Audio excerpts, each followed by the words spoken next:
The forest rangers. What's the scariest thing people have encountered in the forest? There was a time I worked as a control officer in a wildlife area. Throughout my work, I had to collaborate with forest rangers quite often. Most of the time, we would patrol designated areas and remove all kinds of illegal cameras, animal traps, and similar things. Each shift usually only had two people, me and another ranger.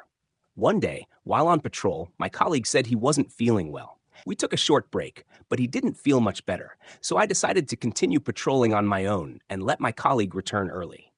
I let him go first because from where we were, it would take almost an hour of off-road driving to get back to headquarters. While I was tidying up traps and cameras, suddenly a voice came from somewhere around me. A voice that was hoarse and very slow. Where I was standing was far from any trail, surrounded by trees on all sides, so it was difficult to figure out where the voice was coming from. I tried speaking loudly in a serious tone, asking if there was anyone near me, but there was no response. It felt like I was hallucinating, and nature itself was trying to play tricks on me. It was starting to get dark, so I thought to myself to just ignore it and head toward the ATV to prepare to return to headquarters. At this point, I started to panic. Alone in the vast forest, the vehicle wouldn't start, and the nearest trail was 3 kilometers away. It felt like the plot of a thriller movie. I calmed myself down and tried to figure out what was wrong with the vehicle. After poking around for a bit, I realized the cable connecting the battery to the vehicle had been disconnected at some point. I tried not to think about how the cable had gotten completely unplugged from the battery or who might have done it. At that moment, all I wanted was to fix the problem quickly so I could get out of that creepy place.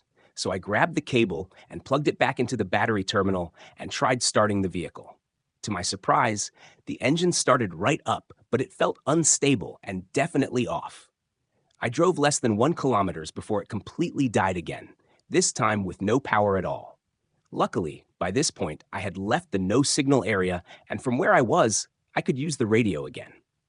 I turned it on and reported back to headquarters, requesting urgent assistance. Within moments, I received a response from my colleagues at HQ. However, they said it would take nearly an hour before they could reach my location.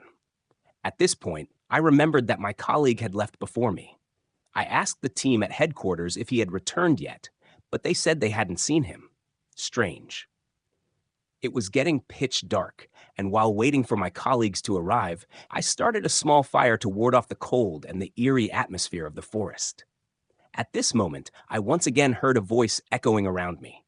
The trees in this area were still quite dense, so pinpointing the source of the sound was incredibly difficult.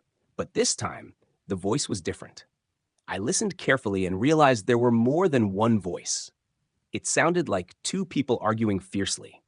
One voice seemed very angry, yelling at the other, who sounded scared and trembling. I shouted out, asking if there was a problem, if anyone needed help, but again, there was no response. I boldly guessed that both people were within 300 meters of where I was.